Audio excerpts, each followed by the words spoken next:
Hello everyone, this is Granison Shines here with Direct Business Marketing. Welcome to today's webinar. We are going to be discussing marketing truth number 11. If you have not watched the other 10 parts to this, that's right, 10 parts. We talk about each marketing truth individually. Then make sure you sign up for the webinar archives if you have not done that already, okay? So we're here every Wednesday at 10 a.m. sharp. We make sure that we provide marketing information for you. We did a whole series over the last 10 weeks about marketing truths, the core of our business, the core of our marketing process, I should say. So when we look at these marketing truths, which we're going to see here in a minute, actually let's look at slide number 2 here. One second. Okay, so we look at slide number 2.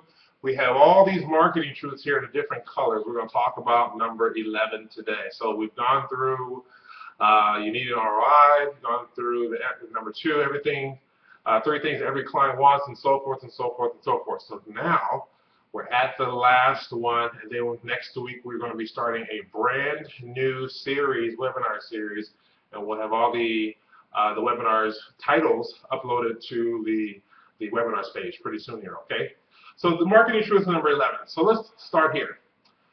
When we look at 4 foci of your marketing campaign, this is where it's at right here. It's all about these 4 things right here. And we'll put it all together, and I'll show you how all 10 or all 11 of these marketing truths are within the entire process in terms of marketing. So if we look at lead generation, it's all about lead generation. You have to have what we call these 5, 6 if we include joint venture, which we always do. That's like a given for everyone. These 5 front-end mediums that will allow you to generate traffic. Those 5 mediums communicate with your prospect where they are. Okay, so every time you're marketing, or to which, depending on even the age group or whether it's male, female, all the other demographics and psychographics, there are certain marketing mediums in which they respond to. Okay, and it's different for, if you know the type of business you were talking about. Well, one of the other marketing truths, know your type of business. The marketing medium in which you will communicate to your prospect are different. So if you're a business to consumer business, most likely broadcast medium like TV, radio will apply to you. Mass emailing, those types of campaigns will apply to you, along with some of the other ones that they will respond to. Okay, so that's an important piece, understanding where your prospect is in terms of marketing, how to get in front of them effectively, and how to make sure that they hear and see your message. It's all about hearing and seeing, but you got to bring all 5 of the senses to this whole marketing thing, right? So traffic generation, you have to focus on traffic generation. Once you have generated the traffic, now what do you do with the traffic? We'll talk about that a little bit also, because I'm going to show you a very simple process on traffic, on what you should do after that. So some way, somehow, you have to do what the red section says here. You have to capture that traffic. If they go to your website, that doesn't mean that you have generated a lead. Again, I'll say it again. If they go to your website, and we want them to go to a website because that way we can keep track of it electronically. We can look at data from many different avenues and places, but we want to capture the name or the email address, bare minimum name and email address of the particular prospect. Now that turns into a lead, because what it does is it bridges the search offer gap. It gives them something that they want, which we spoke about earlier in the marketing truth, bridging the search offer gap. That's highly important, because a prospect will not become a lead unless you have what they want. Case in point, have you ever typed in a keyword phrase in Google, you went to the site, it had nothing to do with what you have typed in. What did you do? You left, okay? They have not generated a lead. Now, you'll probably never go back to that site again because it gave you the wrong information. Well, we want to capture that information. So there are a few things within the marketing principles that will allow us to capture the name and email address. Case in point being, again, a soft offer or a free offer is one of the points that you should have, or that you should embark on in order to capture this information from your prospect. Okay, we always want to capture their name and email address at the very least. Okay, now the more complex the product, okay, The more complex the product, the more information that we found that you can ask for, more personal information. You can ask for a phone number then, you can ask for an email address, you can ask for an address to send them something. So you can offer or ask for more personal information for a more complex product. Either way, bottom line is you want to capture it. You want to capture at least their name and their email address. Now we move to point number 3 here in this 4-part focus of your marketing campaign. We go to store. You have to, you want to, you got to be able to store that lead somewhere. A database, great. In an email inbox, okay, it's there, but what do you do with it? How can you capture all those leads for that particular product or that particular service or that particular soft offer? How can you aggregate all those leads into one particular spot? You want to be able to do that also. You want every single lead that you generate to go into a specific part of your database. You should have a client management system or a data management system or a lead management system or a CRM, whatever you want to call it, autoresponder system. Have it, make sure that, and most of them can generate what they call a web form via HTML, which is the capture source for the red section.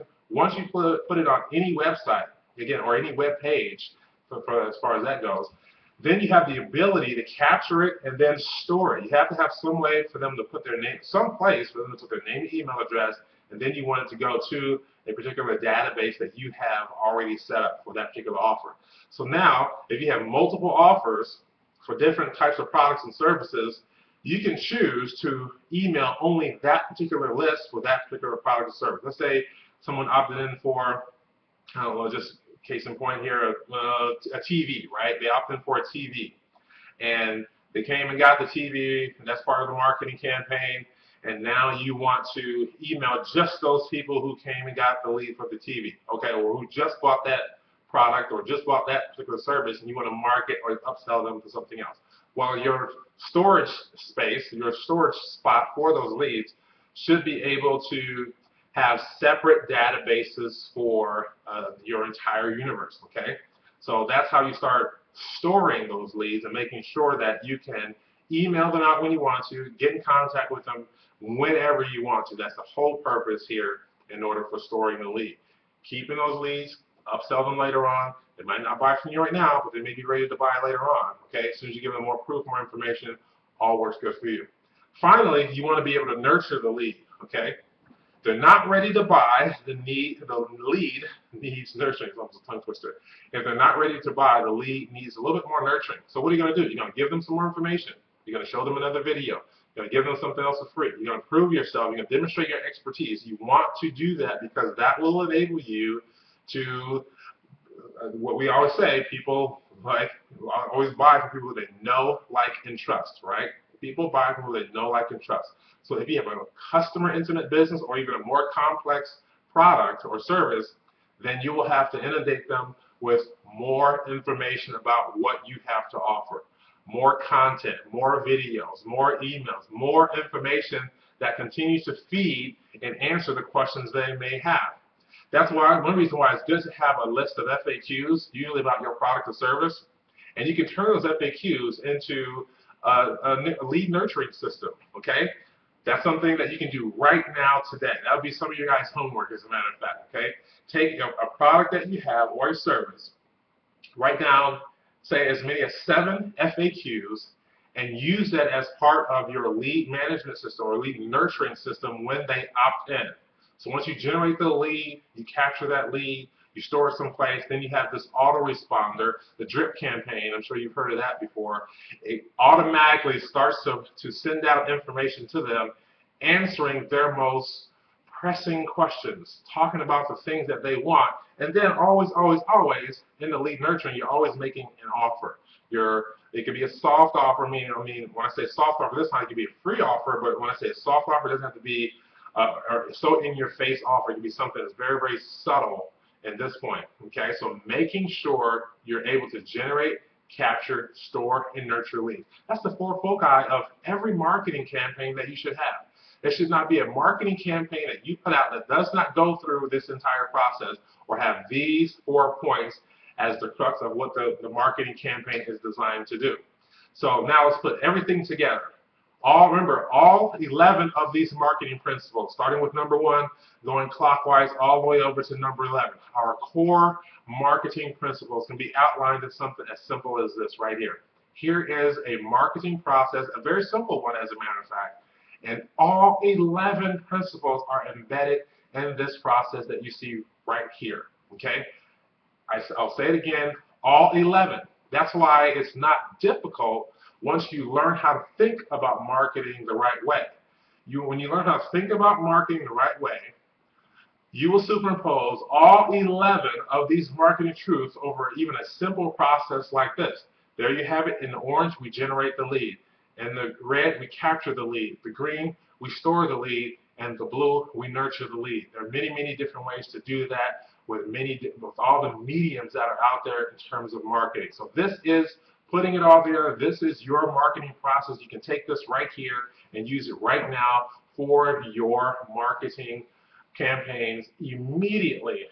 Why wait? There's no reason to wait for that. Right now is the time in order to start generating marketing campaigns or constructing marketing campaigns that have the ability to generate leads, generate a lead to generate a prospect, capture that, make it turn it into a lead, store it somewhere, and then you have the ability to nurture it.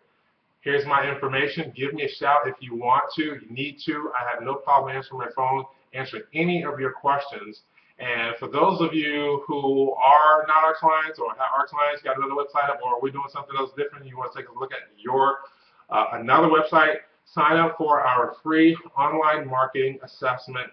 Go to directbusinessmarketing.com/webcheck. Enter the information. I'll make sure a consultant gets it back to you within 48 hours with your particular online marketing assessment. It's free. It's a $300 value. We do this all the time for prospects and clients. I'm Granison Shines. I am signing out. Thank you very much for watching this webinar. And we're finishing up this series on the 11 marketing truths in which we abide by for our business. Thank you, and I will see you all again next week. Thanks. Bye.